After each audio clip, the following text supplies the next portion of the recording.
Bueno, pues bienvenidos a todos al ciclo de seminarios ¿Qué sabemos sobre el cambio climático en México? Del programa de investigación en cambio climático de la UNAM. Y pues este ciclo de seminarios, como ya les hemos comentado en otras ocasiones, se hace mes con mes, con módulos diferentes, con instituciones, centros de investigadores invitados de diversos lugares. El día de hoy vamos a dar inicio a la segunda sesión del módulo 29 dedicado a la Escuela Nacional de Trabajo Social con la maestra Elizabeth Martínez Villeda como invitada. Tenemos la charla titulada Cambio Climático, Adaptación, Estrategias y Acciones desde las Comunidades Organizadas.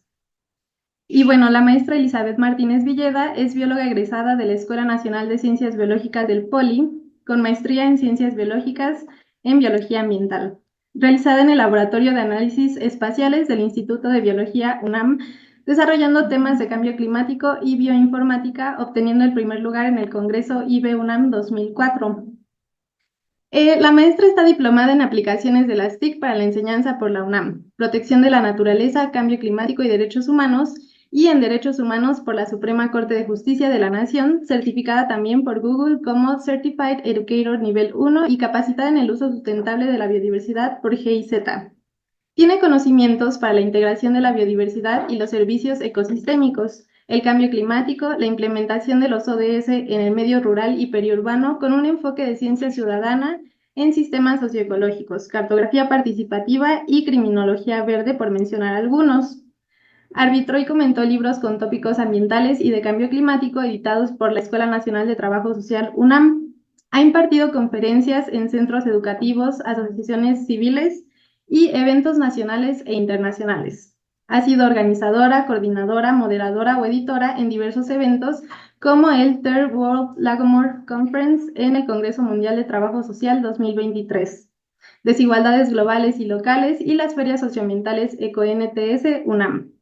Formó parte de la mesa directiva de la Asociación Mexicana para la Conservación y Estudio de los Lagomorfos, Asociación Civil, AMCELA AC, y es fundadora de la Asociación Civil Alternativas Bioculturales hacia Comunidades Sostenibles AC, Biocultura AC.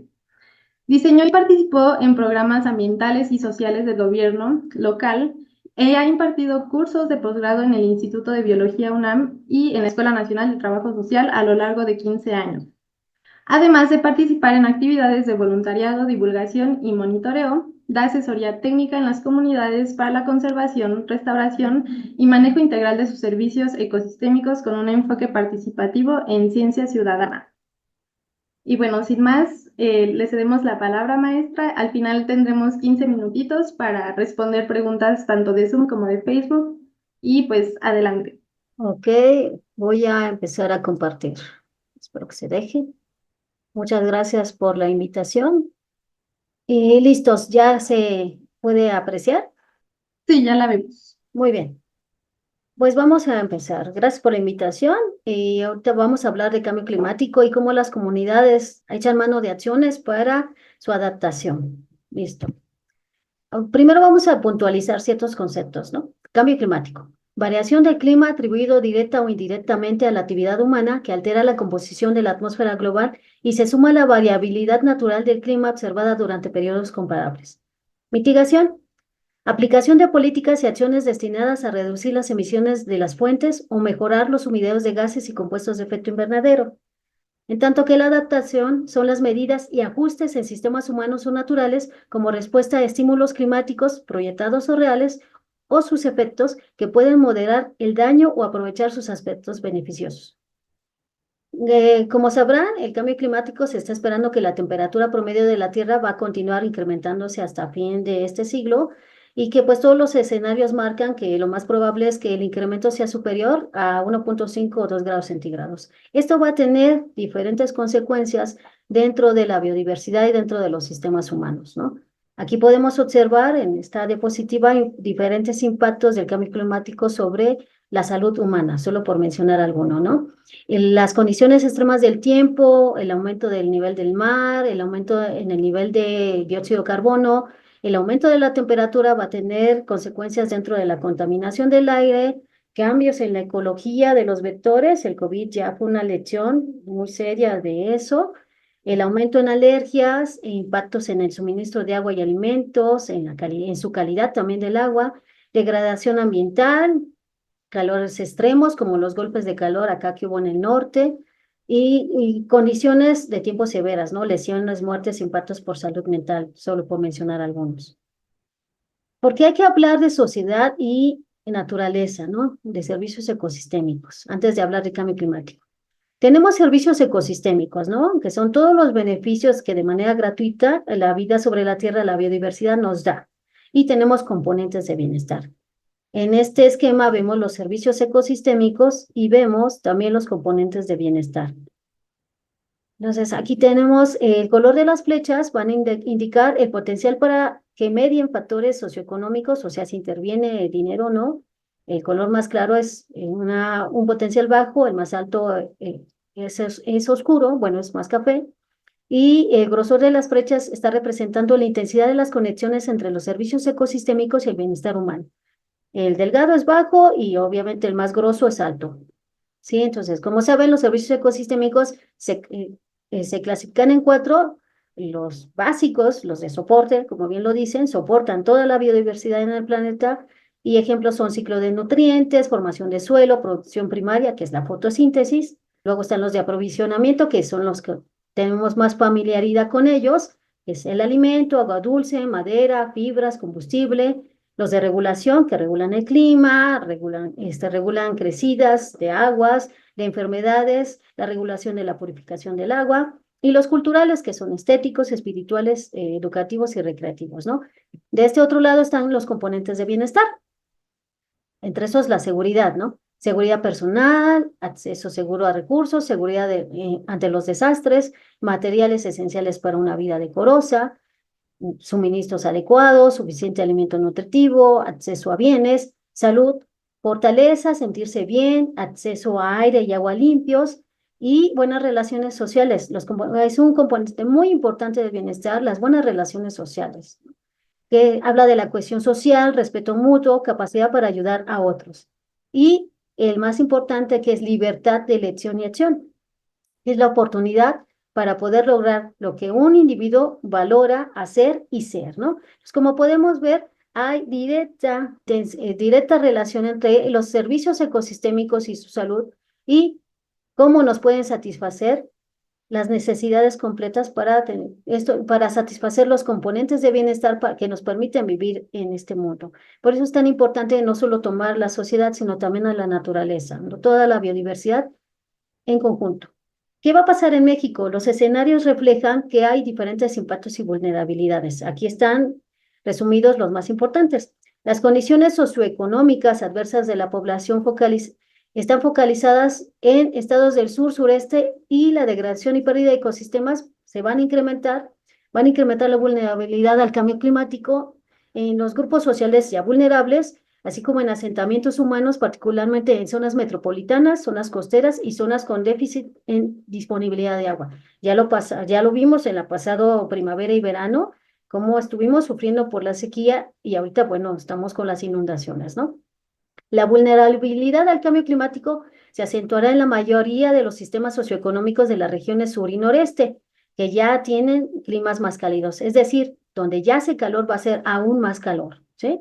El calentamiento global resultará en cambios hacia condiciones climáticas no aptas para diversidad biológica y ecosistemas del país, tanto en el continente como en islas mexicanas, principalmente en el Golfo de California, el Mar del Caribe y en áreas naturales protegidas.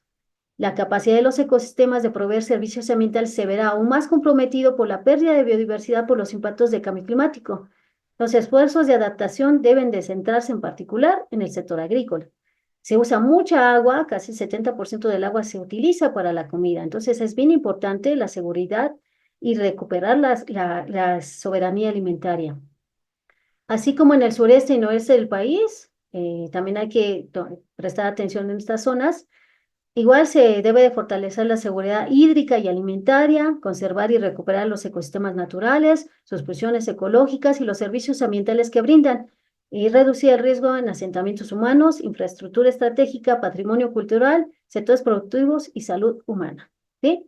Entonces, ¿cómo se puede manejar la adaptación, no? De tres maneras o tres estrategias. Infraestructura azul-verde, que se refiere a planeación urbana con elementos naturales, cuerpos de agua, parques, áreas verdes, recuperar, por ejemplo, canales, poner más áreas verdes, recuperar cuerpos de agua. Otro es soluciones basadas en la naturaleza, que estas toman en cuenta la planificación desde un punto de vista de la provisión de bienes conjuntos entre sociedad y naturaleza. Y la tercera es la adaptación basada en ecosistemas, el manejo de los ecosistemas como una forma de reducción de la vulnerabilidad y adaptación del cambio climático. Muchas ciudades ya han comenzado a adoptar estrategias de adaptación y basadas muchas en soluciones basadas en la naturaleza, las SBN, que se refieren a soluciones vivas inspiradas en la naturaleza, que la utilizan y se apoyan en ellas para hacer frente a diversos retos ambientales de manera eficiente, a la par de proporcionar simultáneamente beneficios económicos, sociales y medioambientales, ¿no? En el 2005, Naciones Unidas impulsó un proyecto muy importante que fue la evaluación de los ecosistemas del milenio, ¿no? Y esto fue dirigido a analizar el estado de los ecosistemas en el planeta, cómo estaban nuestros ecosistemas de manera general, ¿no? Entonces, este estudio evidenció la relación que existe entre la degradación global de los ecosistemas y el descenso de la provisión de servicios ecosistémicos, con la consecuente reducción de la calidad de vida de las personas. Entonces, el MEA, bueno, este estudio puso énfasis en la necesidad de mejorar la conservación, la restauración y la gestión sostenible de los ecosistemas con el fin de intervenir e evitar ese declive, ¿no? Entonces, las soluciones basadas en la naturaleza vienen a ser acciones para proteger, gestionar y abordar los retos de la sociedad de forma eficaz y adaptativa, proporcionando simultáneamente beneficios para el bienestar humano y la biodiversidad, ¿no? En resumen, ¿qué se está proponiendo? Acciones para proteger, gestionar y restaurar de manera sostenible los ecosistemas naturales o modificados. Hacer frente a los desafíos sociales de manera efectiva y adaptativa y proporcionar simultáneamente beneficios para el bienestar humano y de biodiversidad. Ejemplos de desafíos urbanos que enfrentamos son, por ejemplo, inundaciones, como en esta época, estrés por calor, se hacen islas de calor, debido al pavimento y al asfaltado en las ciudades. Esto modifica los vientos y la absorción de agua tiene otros efectos. La pobreza, la calidad de aire, desempleo y pérdida de biodiversidad, ¿sí? Utilizar elementos de la naturaleza como pilar de las soluciones a problemas sociales. Estos son ejemplos que se han hecho en ciertas ciudades, ¿no? Jardines infiltrantes para ponderar inundaciones o recarga de fuentes de agua, parques urbanos que moderan el estrés poblacional, restauración de ecosistemas para evitar la pérdida de polinizadores o deslaves, la protección de ecosistemas como los huracanes. A Acapulco le hubiera ido muy diferente si se hubiera tenido el manglar ahí para protegerlo del huracán. Protección de suelos agrícolas, aumentando el rendimiento, pero sin provocar erosión o desgastar el estado del suelo, ¿no? Ahora bien, todas estas acciones, como sabemos, están enmarcadas en los Objetivos de Desarrollo Sostenible, ¿no? Desde el 2015 todas las acciones se enmarcan dentro de esto, así como alguna vez en los 90 lo enmarcaba la Agenda 21 y lo enmarcaba también después del 2000 los Objetivos del Milenio. Ahora son los Objetivos de Desarrollo Sostenible desde el 2015. Aquí están representados en un modelo de pastel de bodas, que así se llama. Hasta arriba está el 17, que son alianzas para lograr los objetivos. Es muy importante porque voy a hablar de eso. El siguiente eje, la sustentabilidad, saben, es la economía, se refiere a actividades económicas. Aquí están los objetivos que tienen que ver con la sociedad, que son la característica o caracterización sociodemográfica de las poblaciones, y la biosfera, que es el ambiente, es la base de todo, ¿no? Y son las características del medio físico, localización y demás, ¿no? Hay que tener todos estos datos a través del tiempo y ver su evolución para poder hacer buenos planes de desarrollo y manejo, tanto de la sociedad como de los ecosistemas. Bueno, ¿qué pasa? ¿Cómo podemos hacer esto? Este es un modelo. Uno es hacer la selección de localidades. Hay que dejar de hacer programas a macro, ¿no? Aquí el objetivo es hacerlo a nivel local, más efectivo, más adecuado. Como dicen, haz local, piensa global, ¿no? Posteriormente hay que hacer la identificación de actores claves. Los actores claves son las personas que nos van a ayudar a hacer todo este trabajo. son personas de la comunidad que tienen ciertas características, lo principal, tienen ganas de hacer algo, ¿no? Entonces, son actores claves. Los actores claves también pueden ser instituciones, ¿no? Colectivos, ONGs y demás. No solo son personas. Bueno, lo tercero es generación de espacio de intercambio de ideas y retroalimentación. Y el cuarto es el co-diseño de propuestas de innovación social, ¿sí? Es decir, elaborar un diagnóstico comunitario clave de los ODS. ¿Cuáles vamos a manejar? ¿Cuáles vamos a operar? ¿Cuáles vamos a tratar de utilizar? Y en esta parte, trabajo social junto con sus diversas metodologías tiene una gran relevancia para lograr este tipo de puntos, ¿no? Y lo que se pretende es el trabajo colaborativo y alianzas para fortalecer las propuestas que salgan de la propia comunidad. Muy bien. ¿Por qué es tan importante de este lado del mundo? Porque Latinoamérica y el Caribe tienen más del 40% de toda la biodiversidad del planeta. Tenemos el 40% de la biodiversidad del planeta en nuestras manos, ¿no? México ahí está, y como es sabido, ¿no? México es de los 17 países megadiversos, de hecho ocupa el quinto lugar, ¿no? Entonces, ¿qué se está esperando para Latinoamérica, ¿no? El impacto del cambio climático y la alta vulnerabilidad va a profundizar la crisis socioeconómica en esta región, ya que la región de América Latina y el Caribe enfrenta y seguirá enfrentando graves crisis socioeconómicas, ¿no? Debido a efectos meteorológicos extremos, y además los impactos del COVID todavía los venimos arrastrando y vamos a recuperarnos, vamos a tardar un poco en recuperarnos, ¿no? De las secuelas. Entonces, para asegurar esta recuperación es fundamental seguir impulsando el objetivo, el ODS 13, que señala que es la adopción de medidas urgentes para combatir el cambio climático y sus impactos sobre la sociedad y los ecosistemas. Esto lo mencionó el secretario general de la Organización Meteorológica Mundial, ¿no? ¿Qué pasa con México? No solo es megadiverso, como dicen, sino que aparte de que es un país con gran diversidad biológica, pertenece al selecto grupo de países con gran diversidad cultural. Solo 6 países en el mundo tienen eso. Es como podrán notar, tenemos un país excepcional, maravilloso, y por eso, debido a esa alta diversidad biológica y alta diversidad cultural, debemos de hacer programas adecuados a nuestro país y a nuestra zona. Un reflejo, un maravilloso reflejo de esa megadiversidad es nuestra comida, ¿no? La evolución de la cocina mexicana, que desde el año 2010, la gastronomía mexicana fue declarada Patrimonio Cultural y Material de la Humanidad por la UNESCO debido a su riqueza y a que utiliza todo, ¿no?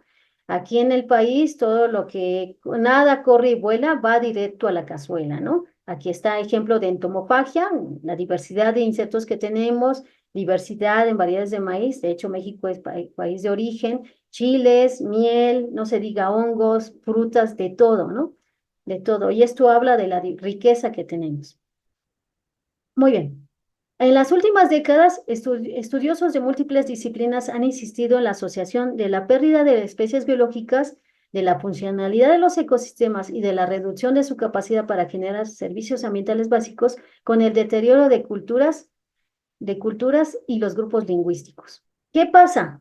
En esta hélice está hablando de los métodos de innovación, ¿no? Estábamos hablando de que México tiene mucha riqueza cultural y mucha riqueza biológica. Entonces, muchas veces cuando se traen programas para proteger biodiversidad o atender problemáticas sociales, no cuadran, porque vienen, por ejemplo, de Europa, y Europa son países muy similares. Es como si fueran una misma masa para galletas y agarran un molde de una figurita y cortan. No va a haber ningún problema, ¿sale? Sin embargo, cuando se traen acá a México o a Latinoamérica, esos mismos modelos suelen no servir o no ser tan adecuados. ¿Por qué? Porque nuestra masa de galletas es absolutamente diferente, y es diferente por esa alta biodiversidad y por esa alta biodiversidad también, diversidad cultural que tenemos. Entonces hay que innovar métodos desde nuestras comunidades. Antes se creía que los métodos de innovación solo se necesitaban 3 hélices, o sea, 3 sectores que se involucraran: las empresas, las universidades, los centros de innovación y desarrollo del gobierno. Después se dieron cuenta que era importante la sociedad civil, por supuesto. Cuando los estados se ven rebasados, la sociedad civil siempre saca adelante las cosas, ¿no? Entonces, es muy importante. Vino a completar esta hélice de innovación. Ahora también se toma en cuenta el territorio por la alta diversidad cultural y riqueza biológica que hay dentro. Y esa es la quinta hélice de la innovación, ¿sí? Bueno, ¿qué se está haciendo? Estos son ejemplos. Primeramente hay que enseñarle a la gente a trabajar con la gente, ¿no? Y este es un ejemplo de trabajo social. es la Feria Ambiental Ecoens, ¿no? Durante más de 10 años, con mis grupos de segundo semestre de la de la asignatura de Población y Ambiente, lo que hacíamos es que a lo largo del semestre trabajaban un tema. Elegían un tema que tenía que ver con población o con ambiente y lo desarrollaban a lo largo del semestre. Hacían investigación, entregaban un protocolo y todo eso. El punto es que el resultado era una feria de divulgación ambiental que se llamaba Ecoens, donde había apertura para todos los temas que consideraba la propia comunidad, en este caso es la comunidad, trabajando con su comunidad y para su comunidad, ¿sí? Escogían temas de transgénicos, por supuesto residuos, desechables, con el objetivo de que, pues, concientizar a su comunidad de que, ya que no pudo salvar el semestre, por lo menos salvar el planeta, ¿no? Era uno de sus lemas.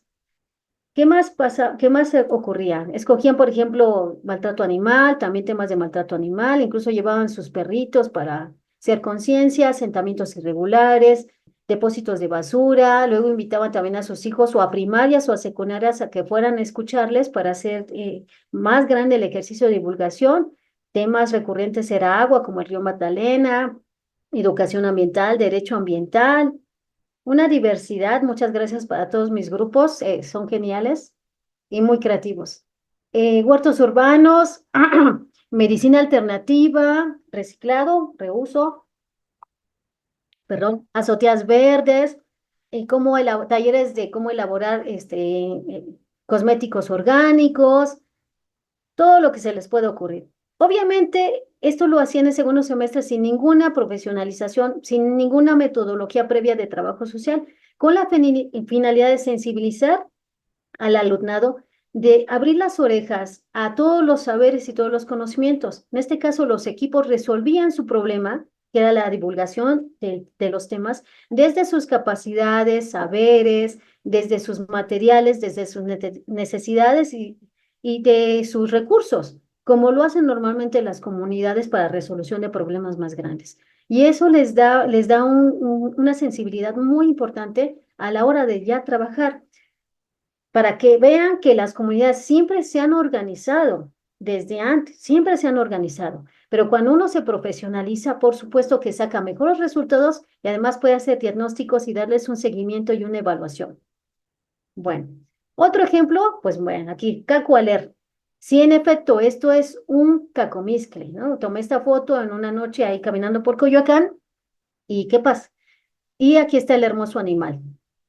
Durante la pandemia, el silencio e ir a otra velocidad nos permitió darnos cuenta de nuestros vecinos en la ciudad. Nuestra fauna silvestre, los cacomiscles ya estaban aquí desde antes de los españoles, pero no lo habíamos notado por andar corriendo y con el ruido. La gente empezó en Twitter a decir que veía y veía más cacomiscles.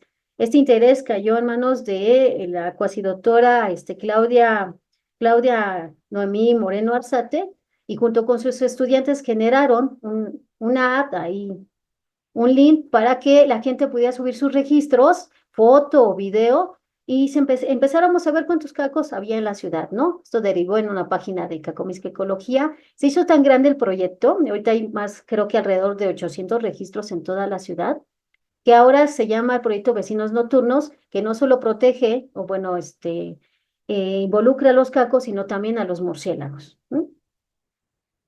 Muy bien, pues ya con esos datos sabíamos dónde estaban, se hizo otra tesis para saber qué estaban comiendo dentro de la ciudad porque estaban viviendo, coexistiendo con nosotros. Vino la siguiente pregunta: ¿había conflictos entre fauna silvestre? ¿Había conflicto entre el caco y las personas que habitamos en esta ciudad? Y para resolver esa respuesta surgió esta tesis que se llama La percepción de los conflictos entre habitantes de la Ciudad de México y los cacomixcles, Basariscus astutus, como consecuencia de su coexistencia e implicaciones para su conservación. Ahora, la ahora ya bióloga, Paula Gabriel Espino Ortiz, fue la tesista, y su directora de tesis es Claudia Noemí Moreno Arzate, que bueno, la técnica académica del laboratorio ay, ahorita se me olvidó, laboratorio de estudio y conservación de vertebrados terrestres del Instituto de Biología. Ok, perdón. Muy bien, antes de hacer todo esto, la metodología nos la ayudaron a afinar, la afinamos no solo desde el punto biológico, lo afinamos desde el punto social. Queríamos saber qué pensaba la gente del caco y para eso necesitábamos el factor social. Entonces echamos manos de la trabajo social, la maestra Elvira Yesenia Ramírez Banoye, que nos ayudó a hacer eso, puntualizar este tipo de cosas. También yo, que ya no soy una bióloga estándar, ya estoy muy alineada también ya sé cosas de ciencias sociales, por eso me gustan este tipo de trabajos. Y bueno, entre las dos estandarizamos la metodología de muestreo y también la maestra Elvira Yesenia nos dio una capacitación a las voluntarias, voluntarios que fueron a levantar las encuestas. Fueron 400 entrevistas semiestructuradas que se levantaron en toda la ciudad, abarcando las 16 alcaldías. Salieron datos muy interesantes que espero que algún día terminemos de publicarlas, pero uno de los resultados fue esta ruta de acción de encuentro de cacomistres, ¿no? Y dejar la puerta abierta para más estudios ecológicos para encontrar la manera de coexistir y proteger nuestra biodiversidad urbana. Otro ejemplo fue el Festivalito Murcicuapa. Aquí está el link para registrar cacos y también murcis, que también son nuestros vecinos nocturnos. Y este Murcicuapa surge porque en esta unidad habitacional una vecina notó que vivían murciélagos, fue un biólogo y notó que había una colonia de 1.500 murciélagos de Taradida brasilensis. Y bueno, los vecinos tenían diferentes reacciones ante estos animales, ¿no? Hay algunos que los ignoraban, otros que, bueno, sabían que estaban ahí, pero no les afectaba, y otros que incluso vecinas que pues les tiraban cloro o los mataban, ¿no? Debido a que el guano, que es el excremento del murciélago, pues caía al piso y pues tiene un olor muy fuerte, huele mucho a urea. Entonces, ese ya estaba siendo un problema.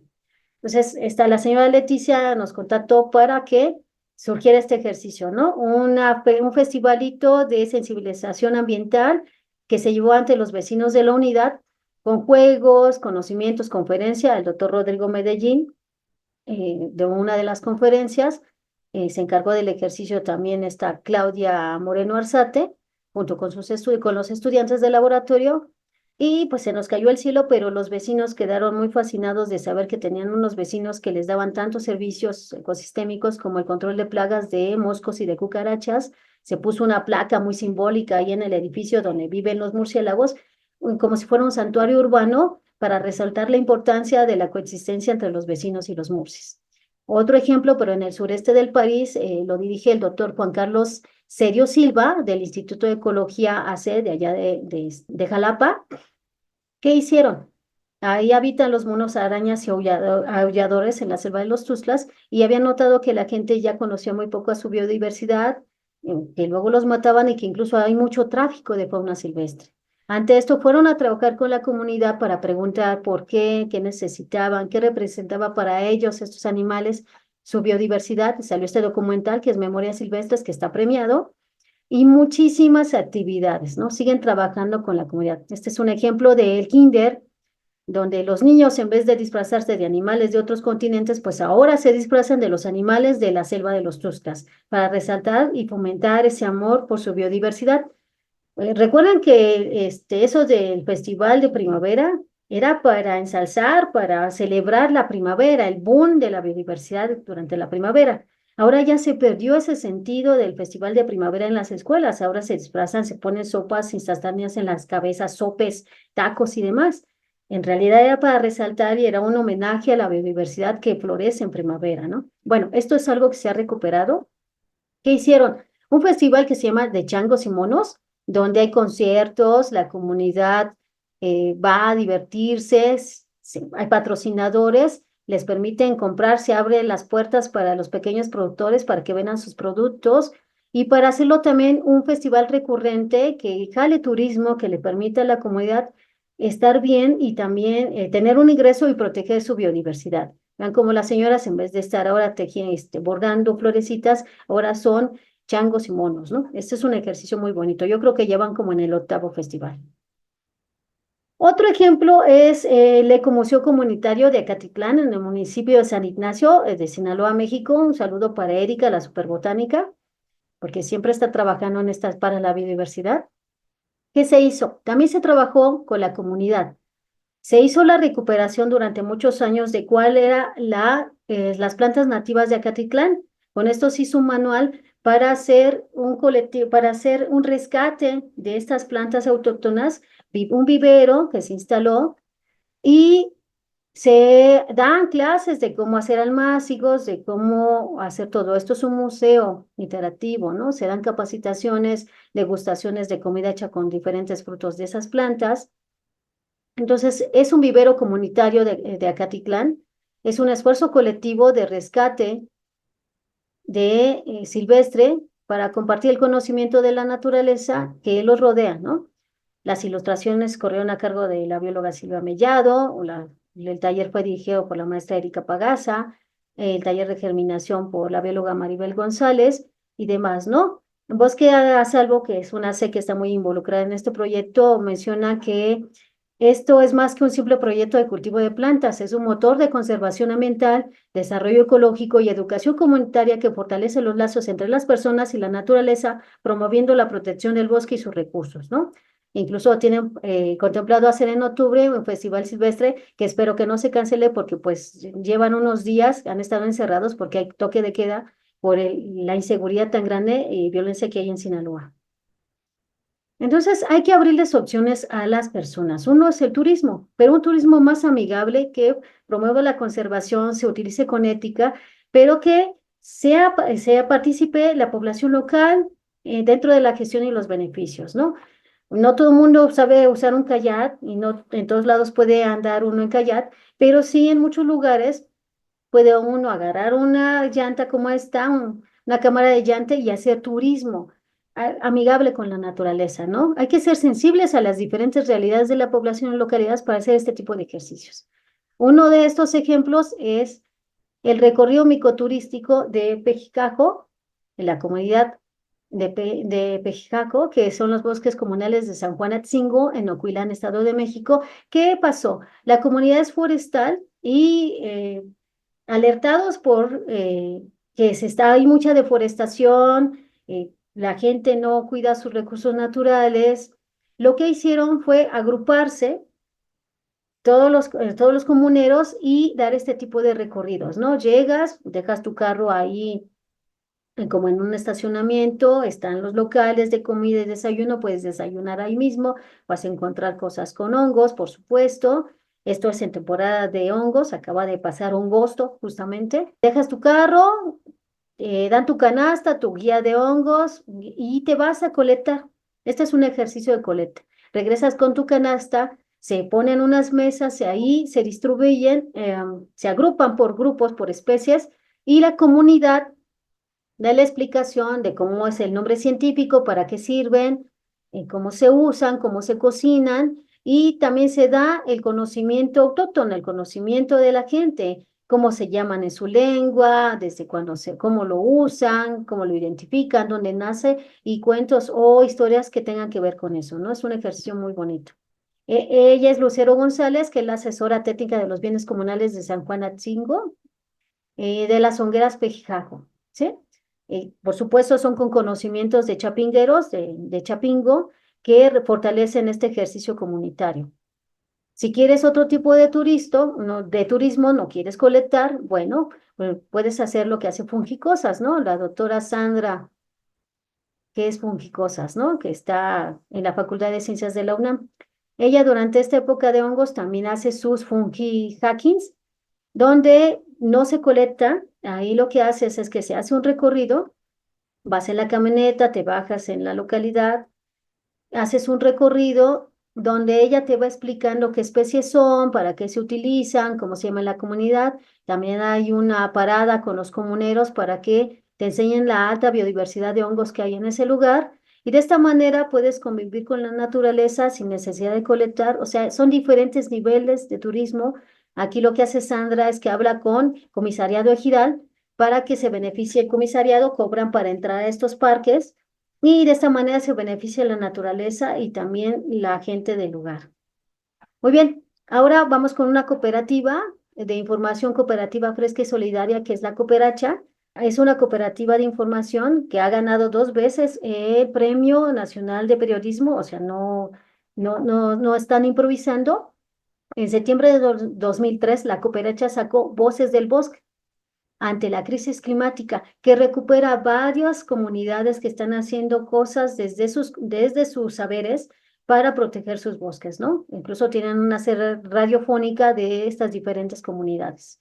Un ejemplo, el que traigo a colación es este ejemplo dentro de la cuenca de Almanalco, en el Valle de Bravo, en el Estado de México, donde hablan de Fondo de Cuidado de los Bosques que realiza la Brigada Femenina, perdón, 031, que es la primera brigada de mujeres contra incendios forestales del Estado de México, ¿no? Son 31 mujeres que son brigadistas que protegen sus bosques. Hay que aclarar que todas las comunidades que viven en bosque deberían de tener su brigada de fuego y lo tienen, ¿sí?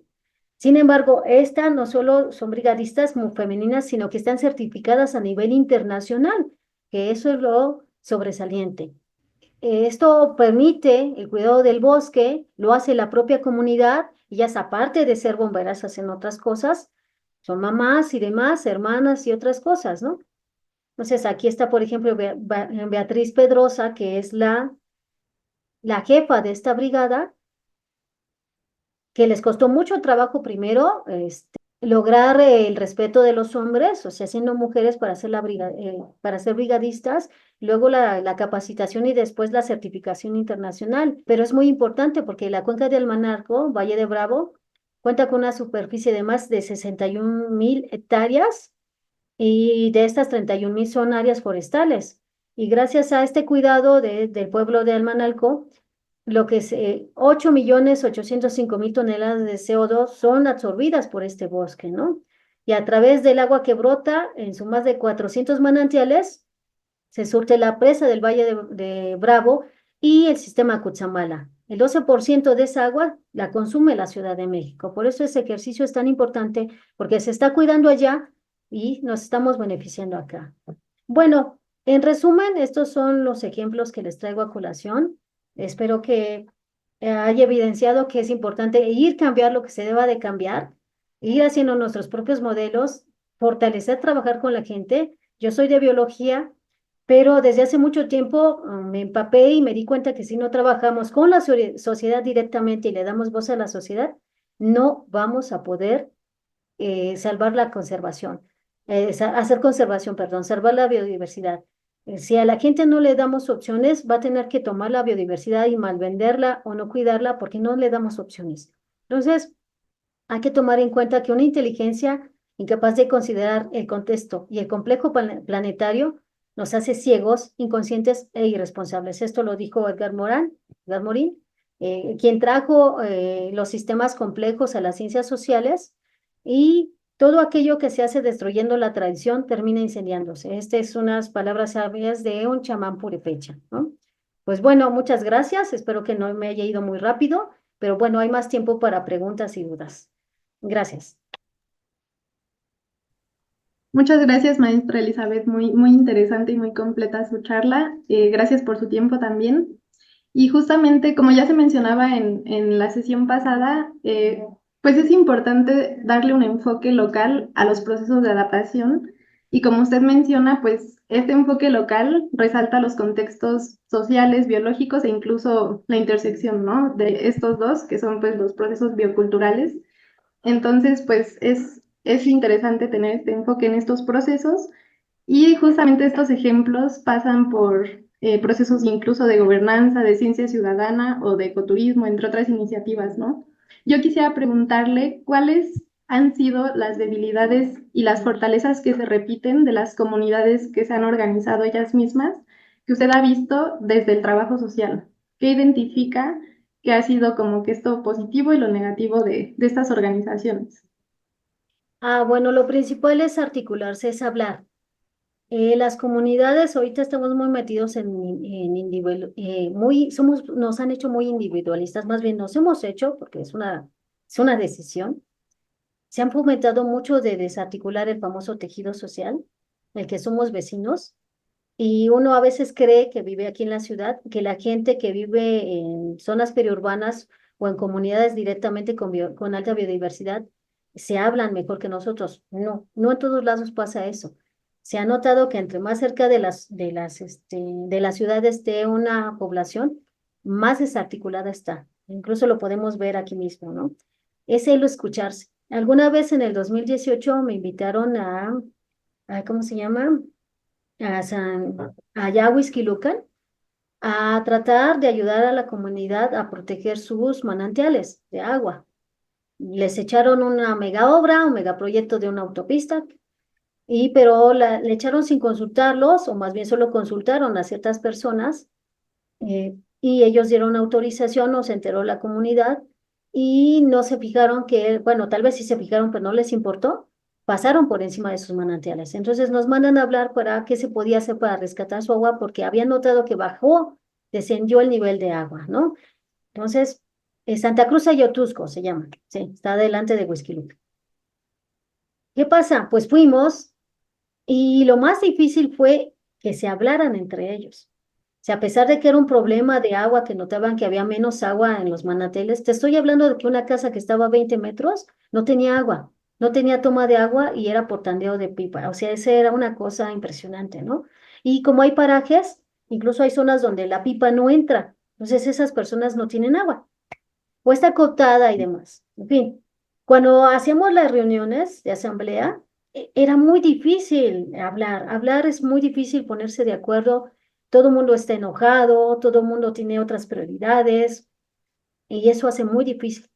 Lo único que se logró hacer, bueno, lo que unió fue que, bueno, salvedad de las diferencias, todas las personas eran usuarias del agua, incluso yo, porque esa agua viene para la Ciudad de México. Entonces, en el momento que eso se puso sobre la mesa, que a pesar de que incluso había peleas eternas entre familias, que todas las personas que estábamos ahí éramos usuarias del agua y que si no la protegíamos, todo el mundo se iba a quedar sin agua, como que ponderaron. Cuando empezamos a decir que no teníamos que ser amigos o amarnos para trabajar en colaboración, mira, eso empezó a hacer avances y escucharnos. Descubrimos gente que decía que era de biología y no era de biología, impresionante, ¿no? Entonces, personas que estaban cooptadas por la alcaldía, que para ver qué estaba haciendo la gente y romper el movimiento, todo ese tipo de dificultades. Los enlazamos con la ONG grande que se llama Agua para Todos, Agua para la Vida, para que les dieran asesoría, porque también hay que tener la humildad para decir que no lo sabes todo, ni tienes por qué saberlo. Por eso hay que hacer puentes y enlaces, solo articular con dependencias. ¿Qué necesitaba, no? Pues un tanque de agua, ahorita ya lo están terminando, ya me lo inauguran, no creo que ya lo inauguraron. Cambiar el grosor de las mangueras con que bajaba el agua porque era tanta presión que tronaban, o luego pasaban por ahí los carros. Pero eso solo se podía saber platicando entre nosotros, bueno, entre ellos, ¿no? Y entre ellas. Solo platicando se podían alcanzar esas cosas. Es lo más difícil. Interactuar con gente es difícil. Trabajar con sistemas biológicos es difícil. Agarras un tlacuache, te muerde un cacomisca. Pero una persona, interactuar con una persona es más complicado porque hay intereses, es más difícil la subjetividad. Entonces es uno de los principales eh, obstáculos para hacer este tipo de trabajos. Por eso el trabajo social enseñan diferentes metodologías, ¿no? De hecho, pude ir al Congreso Mundial de Trabajo Social, que fue el año pasado, y todos los representantes así mundiales coincidieron en que hay que abrir hacia nuevas metodologías, ¿no? Que no importa que no sean de trabajo social, que incluso con la mente abierta de hacer nuevas metodologías adecuadas para cada lugar, para cada localidad, tomando en cuenta esas características socioambientales, ¿no? Aquí viene lo irónico, la fortaleza es la gente. La misma gente, ya que se convence, te quita de las manos el proyecto y eso es maravilloso. Empieza a trabajar, empieza a sumar personas que no pueden ir a la faena, dicen, bueno, yo pongo material para los retenes, bueno, yo no puedo ir ese día, pero les doy mi casa para que hagan difusión, divulgación ambiental. Una de mis mejores amigas, también bióloga, Sujeichi Gómez, se encargaba entre semana de ir a hablar con la gente y daba una plática para ir dando apertura. Entonces, cuando ya llegábamos los fines de semana, ya llegaba gente interesada en el tema. Eso es bien importante. Como no puede uno trabajar al mismo tiempo, pero cada quien puede hacer lo suyo, ¿no? Ella es parte de esa comunidad y entonces hacía lo suyo. La dejaban entrar, como es una persona que ha ayudado a la comunidad, pues la confianza y el respaldo, ¿no? Iba a las casas y daba las pláticas, ¿no? Entonces, la gente también es una fortaleza bien importante. Y los conocimientos. No es lo mismo que nosotros estemos encerradas ahí en la escuela a que vayamos directamente al bosque. También aprendemos. Eso de quitarte del escritorio e ir al campo, te enfrentas a cosas que nunca habías visto, ¿no? Como, sí, sabes cómo hacer un retranque. Ajá, ¿quién va a mover el tronco? ¿Quién va a llevar las herramientas? ¿Cómo lo haces mejor? O sea, una cosa es saberlo y otra cosa es la práctica. Entonces, también eso, ¿no? Y que llegue la gente y te diga, no, pues esos árboles los metieron hace 20 años y no sé qué. Pero aquí el árbol es el habeas, ¿no? No permitir que pongan otras cosas, ¿no? Tener el suficiente conocimiento para que te digan, oigan, la alcaldía nos está mandando mangos para reforestar el bosque. Nosotros creemos que está mal. Y tú decir, pues claro que está mal, o sea, los mangos no se pueden dar en ese clima y además van a llevar plagas. Ya abierto ese diálogo es más fácil y ya van con conocimiento de decir, mira, aquí dice, ¿no? No nada más es que te manden los árboles que les sobraron en el invernadero que se ven bonitos. Se van a morir y nada más estamos haciendo atole con el dedo. Entonces, esas fortalezas se van haciendo, esas sinergias. Pero sí, la gente al mismo tiempo es el principal obstáculo, pero también es la principal fortaleza. Claro.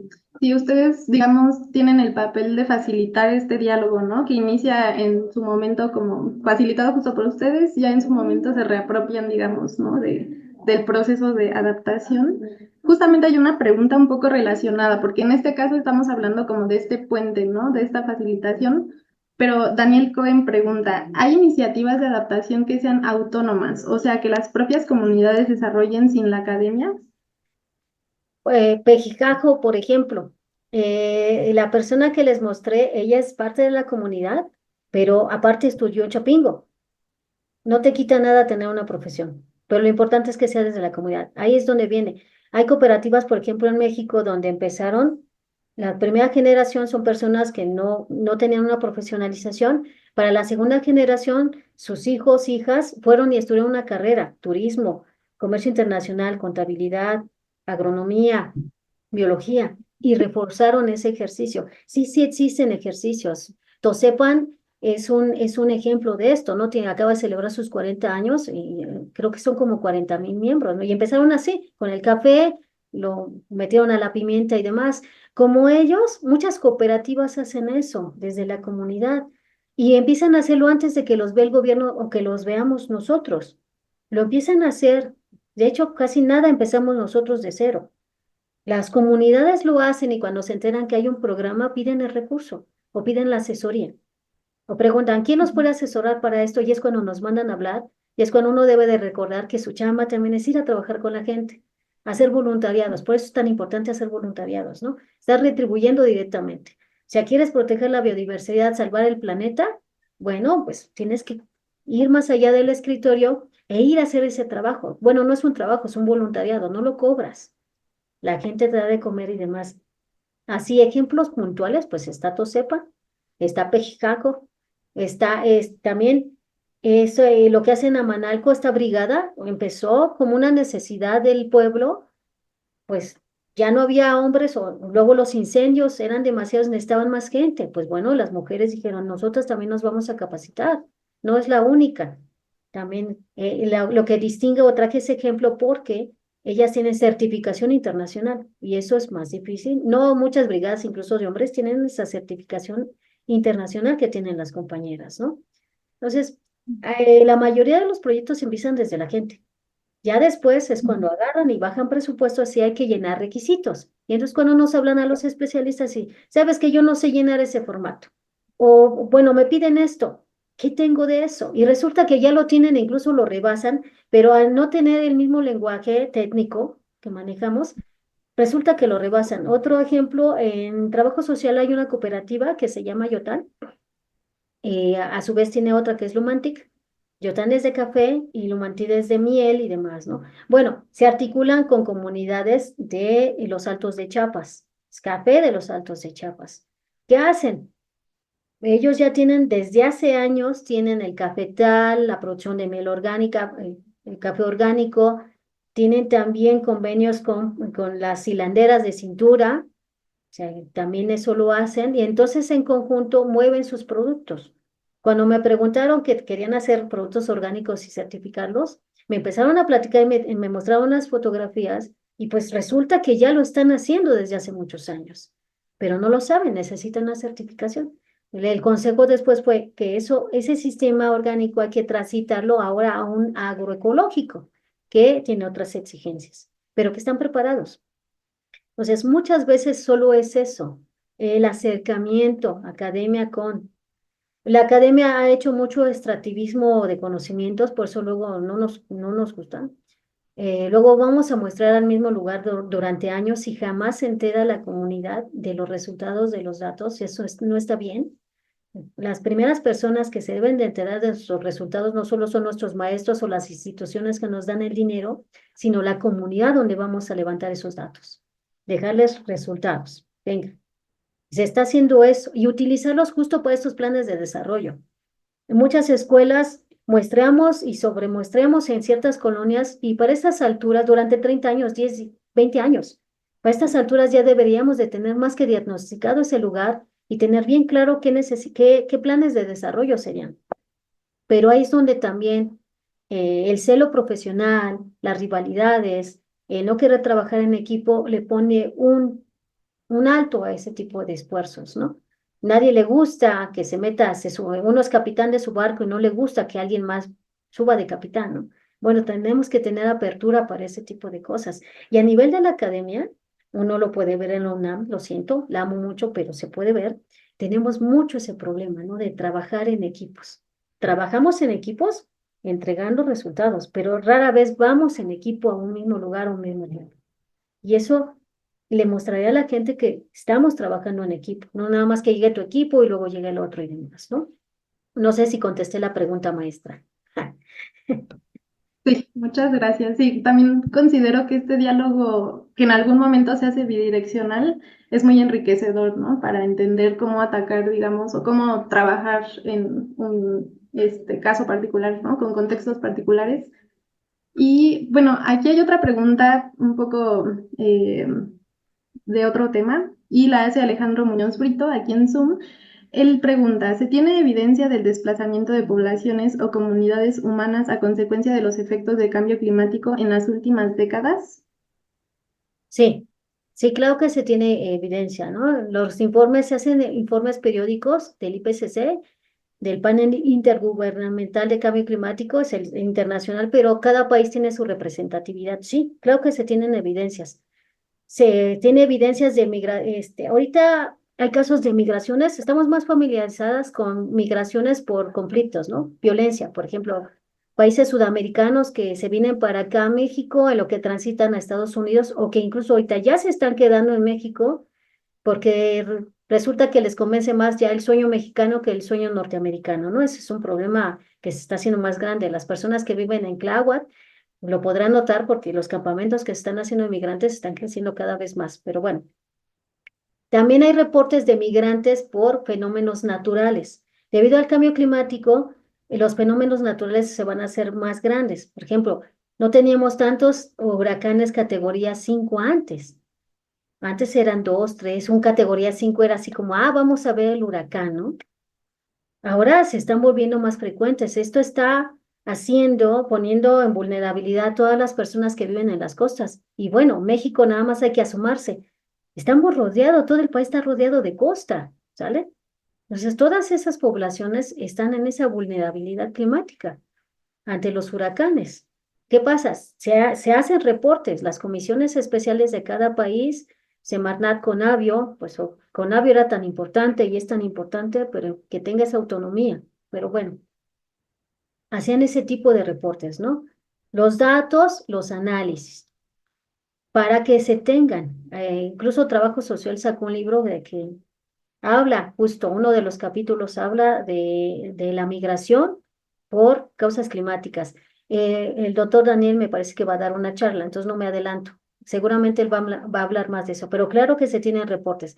Se tienen reportes desde hace muchísimo tiempo, desde el 2000, se tienen reportes, se hicieron prospecciones, o sea, proyecciones para ver cómo iba a aumentar esto y por desgracia nos quedamos optimistas ante las proyecciones.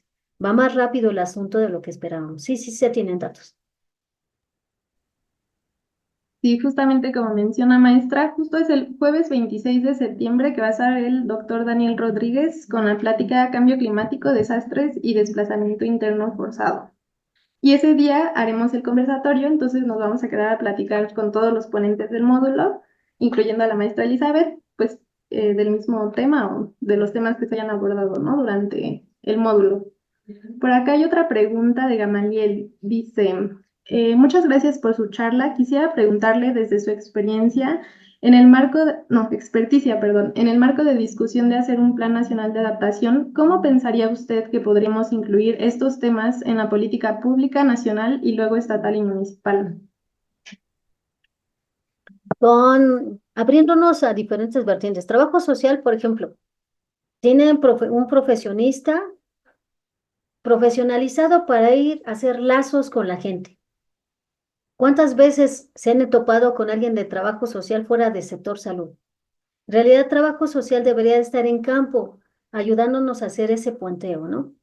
Sin embargo, como su carrera está tan relacionada con derechos humanos, muchos países prefieren no darle apertura a estas personas porque pues hacen notar las deficiencias dentro del sistema, dentro de los planes de desarrollo, ¿no? Desde que estamos en neoliberalismo ya no se dan pensiones, ya no se dan, no hay verdadera responsabilidad, las empresas no son verdaderamente socialmente responsables, ya no hay retribución de aguinaldos y demás, o sea, uno está improvisando dentro del trabajo. Se quitó mucho del departamento de desarrollo de personal, donde estaba trabajo social haciendo esos diagnósticos sociales de cómo estaba un trabajador que necesitaba créditos y demás. Bueno, trabajo social ha sido eliminado justo porque habla mucho de la protección de esos derechos. Y pues eso incomodaba a muchas empresas, a muchos sectores, incluso incluyo la UNAM, me ha tocado ver cuando se hacen evaluaciones de programas universitarios y cuando se presentan, como la incomodidad de la propia institución de decir, no puedo creer que esté mal mi programa. Lo he visto. Me tocó ver una presentación de la evaluación de un programa universitario, no lo voy a mencionar cuál, pero me tocó ver la incomodidad de que no podían creer que la evaluación reflejara que no estaba haciendo, no estaba bien implementado el programa. Y bueno, hay que tener eso, o sea, ¿cómo esperamos que funcionen los programas? La mayoría de los programas que hay en el país no son diagnosticados ni monitoreados. Solo la gente dice que lo funda, programa, dice, mi programa es una maravilla y funcionó, pero es un acto de fe, no hay datos, no se hace un monitoreo, un seguimiento y un reajuste, una evaluación y después, bueno, todo es perfectible, no tiene que funcionar a la primera, obviamente, pero es perfectible. Después del diagnóstico y la evaluación dices, ¿sabes qué? Si le acomodamos y le ajustamos acá, o le bajamos en este presupuesto para esta cosa y le aumentamos acá, o traemos estos profesionistas, o esto no es prioritario para la comunidad, o lo es, pero va a ser a largo plazo, y mejor sacamos que no es prioritario para nuestra secretaría, pero sí para la comunidad, va a dar mejores resultados. Si hiciéramos eso, tendremos planes de desarrollo reales, verdaderos, avances verdaderos, no nada más datos que son avalados por dependencias que no pueden tener objetividad. O sea, nadie, es como cuando un alumnado les dices en un grupo, pónganse la calificación que quieran. Obviamente todo el mundo se va a poner 10. La subjetividad es muy difícil. Entonces las instituciones en el país están haciendo lo mismo. Se están autoevaluando, entonces todo es una maravilla. Bueno, entonces, ¿qué hacemos el resto de las profesiones? Trabajo social debería de estar ahí justo monitoreando. Pero insisto, como está tan de la mano de la protección de los derechos humanos y este país y Latinoamérica ha demostrado, por desgracia, que no son prioritarios, pues ahí el rezago de ciertas profesiones, ¿no? El rezago de ciertas profesiones no se les abre cancha para trabajar porque incomodan a instituciones, incomodan programas y demás. Recuerden que tenemos un derecho humano que es el derecho humano al medio ambiente sano. Y desde el 2012 se cambió de ser medio ambiente adecuado, que era así muy, pues te aguantas, muy resiliente, a cambiar a medio ambiente sano, sano tal cual, no adecuado, no es sobrevivir, es sano, vivir bien, un bienestar social real. Muchas gracias, maestra, por su respuesta. Le voy a leer una última pregunta que está aquí en Zoom. Y bueno, dice Ángel Mata González, muchas gracias por la ponencia. Yo tengo la duda de que desde el trabajo social, ¿cuál ha sido el reto más importante a la hora de presentar temas relacionados al cambio climático aquí en México? Pues bueno, de entrada puedo hablar de la Escuela de Trabajo Social, no tienen una línea de estudio ambiental. Entonces, de ahí de entrada, cuando hacíamos, por ejemplo, los ejercicios de la EQUENS, el mismo profesorado luego iba a criticar que qué tenía que ver eso de residuos con trabajo social.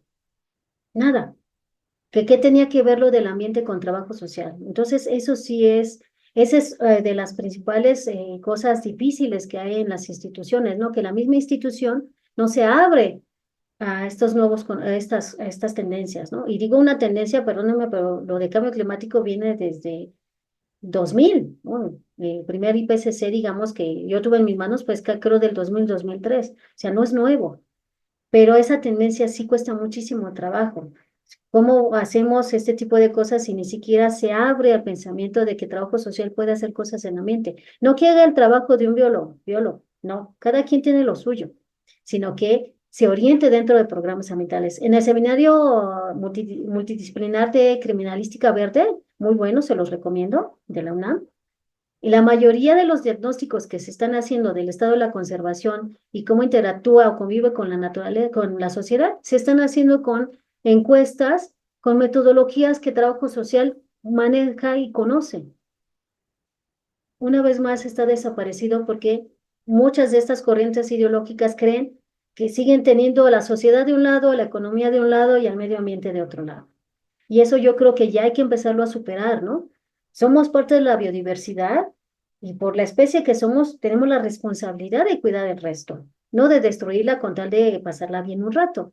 Sencillamente esto no va a funcionar si no tenemos apertura. Y sí, luego esas inercias dentro de las instituciones es la principal problemática, ¿no? Hablas de cambio climático y pues bueno, porque está de moda, pero no crees necesario dentro de tu profesión saberlo.